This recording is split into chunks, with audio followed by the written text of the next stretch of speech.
Welcome back to The Line. Knowing the city will get at least $14 million in federal money helps to ease the pain caused by the problems getting the Albuquerque Rapid Transit project up and running. But whether that other promised $75 million will materialize is another story altogether.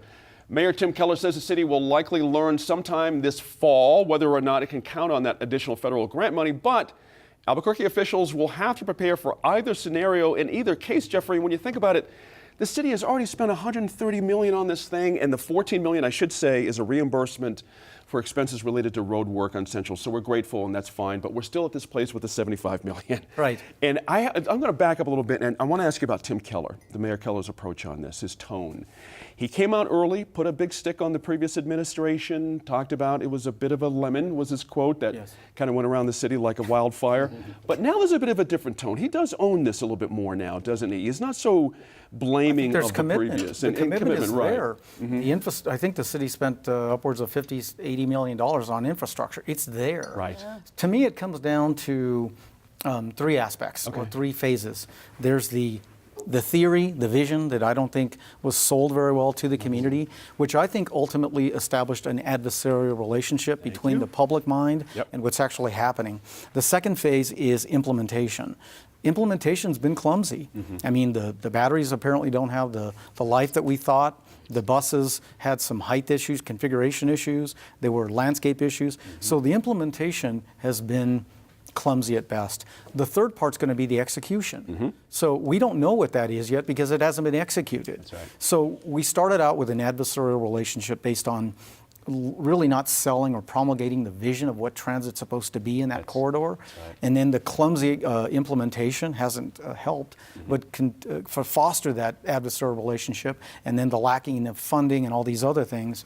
But we don't know the execution yet, but we are committed to your question. Right. And whether we like it or not, these buses are coming, and we have to make the best out of it. And that doesn't even talk to, apparently there's another north to south link, which I think would actually make the most sense. That's right. Linking people to the airport would have made the most sense to the beginning. Right off the bat, but I think we're here with a committed adversarial relationship, and hopefully the execution Committed piece, adversarial. you can quote me on that. But hopefully the execution you're not wrong. will be the remedy to all of those. That's right. That's right. things. And at the end of the day, after all this Durham and Strim, after it's all said and done, we've got these 14-week driver training program buses coming up here real quick. There'll be buses finally going up and down the empty center lane.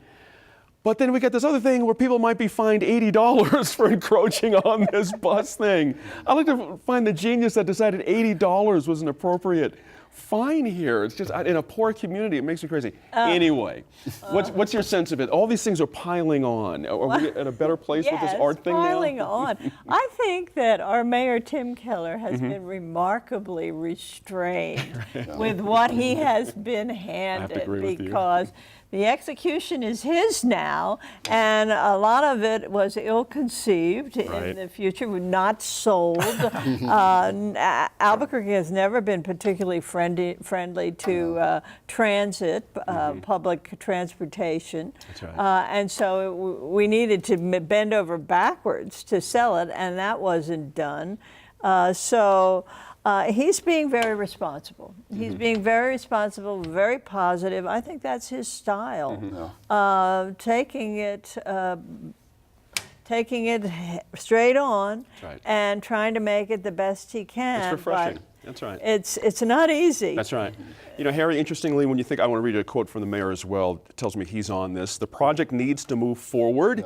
It doesn't do anyone good to have it unfinished, even if we didn't like it in the first place. That's leadership to me. That's you know, this is what's up, folks. And we need to press on. And you know? it would be the easiest thing in the world to just go back to the Berry administration and say, you know, this was badly done. We all know that it was badly done. Right. But the reality is we've got the costs that have to be paid. We've got the system that's on the table. He also had a quote about truing up the books for next year. And sometimes leadership is about just saying, we're going to bite the bullet. We've got a bad set of facts and issues in front of us, but we're going to try to move on and make the best of it. And that's really all we can do. And he's a little bit tough, Diane, when you think about what he's done with the bus company. He gave them a new deadline. He actually threw out there, I'm thinking about a different form of power other than electric to fill the gap here if we don't, you know what I mean? That must have woken them up, I'm sure, Yeah. But I give them credit for this other thing too. They didn't make a big deal of this $14 million. They had their announcement, they had their stand-up, it worked out. But it wasn't like they were like shooting confetti out of cannons. Oh, no. You know what I mean? They were really pretty steady about this. No, they didn't. But I have to tell you, because we all read the headlines first, and then we read the article. Right. And I'm going, 14 million and maybe 75 more million. And then I find out it's reimbursement. And I'm going, so we've already spent that money. Yeah. So what if we don't get the 75 million? Right. Where do we find that 75 million to pay the city back? Right. So it's kind of like, well, yeah, I wouldn't be too shooting off the confetti and fireworks either. That's right. Because it is reimbursement. That's right. I think putting the demands on the company itself, the supplier, and the manufacturer. I mean, come on. Did you not know Right. that your bus batteries only have a half life of what they committed to doing? And so now we're having to put in, Right. we're having But to put they in all are these. paying for the charging They stations. are That's right, paying for the yes. charging They are stations. paying but, for but that. it's Because they were demanded to. But You know what I mean? what about Because they were demanded. That's the thing right, about that's it, though, right. is we shouldn't have had this additional delay. Our system should already be working. And I'm going, okay, so they're going to do this 14-week training. Who's going to be driving the other buses while these guys are learning how to drive these? The whole thing is just such a mess in my mind. Right. I lived in several towns where I lived in New York City, for crying out loud. Mass transit is It's a way of life. is a way of life. Sure, You just, absolutely. but I got, and I commuted into Manhattan from Connecticut, and I rode the train every day, and it was just, you never thought about these things. right. But the one thing I read someplace that struck me was, yes, once we finally do, because I do believe Mayor Keller is going to make it work somehow, is once we get it working, what does it do to the history and the charm and the attitudes and feelings of the central area? Right. Do we lose that history, that charm, Absolutely. or is this going to make access to it better? And Some might that's the argue, thing. Diane, that losing of charm is happening now, and it has happened. It has because- happened. Yeah, It has exactly. A lot of So how do we get it back? Right. So I'm looking forward to seeing that.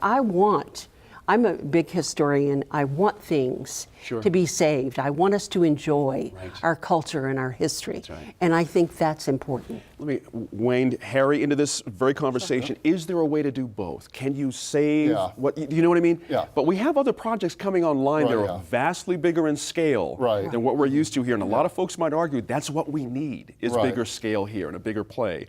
Right. Can those two things coexist on Route 66? I think they have to, but part of the problem with the art is it was thought of in isolation from other transportation across the city. So it's one thing to think about the Central Corridor, and another thing to think about how people are going to get to that That's right. to go somewhere else. That's right. So it's really got to be a both-and sort of thing. We've got to capitalize on the strengths of the city, which does have a unique culture that you don't find in other places, while at the same time having a real vision for economic development. And to go to a point that Jeffrey made earlier, there's got to be much better involvement and buy-in than there was with art, because you clearly didn't see that with art, and especially among the retailers. That's right. And we see what happened. Anything we do in terms of development has to be done a lot better. Jeffrey, on that point that Harry brought, your point, did the administration blow out the previous one by not unveiling a much bigger citywide transportation plan that we can look at? Here's what we want to do for the next 20 years for this city. Instead of just making it all about this 9-mile stretch going east to west that, do you know what I mean? I can't speak to that specifically, Okay, is this but Mr. Keller's opportunity to do that very thing right now? I do know this. I think if you're Mayor Barry 8 years ago sitting on his desk on the 11th floor over there and some federal government person says, hey, we're going to give you Right. $120 million, I mean, you've got to take a look at that. Mm-hmm. You also have to take a look at transit as it is now, where it's going into the future, particularly because these are electric buses. So I don't want to put all the blame on him. There was a lack of really understanding all the dynamics, engaging population, to your point, integrating maybe business into this a lot more than what happened. But to a point made earlier, if the city is not reimbursed, what's going to happen is future infrastructure will not happen. Lag. And that's really That's their only option. And that's really That is the what only concerns me. Yeah. The other thing is the value proposition, if you go to ART's website, is reliability and frequency. Yes. Well, so far, none of those have happened. And Oh, dear. Although Hopefully- it is 100% reliable. That's right. That's Not good. working. but hopefully in the execution phase, right. their value proposition of frequency and reliability will manifest. That's right. I'm just mad because I got to stop riding my bike down the empty art lane that I'm just used to. All the bikers are out there now. You know what I mean? It's a quick way around traffic. What's the but- fine for that going to be? Oh, my, it's about 180. You watch. Thank you all. Yeah. Good stuff on a Friday night. Thank you.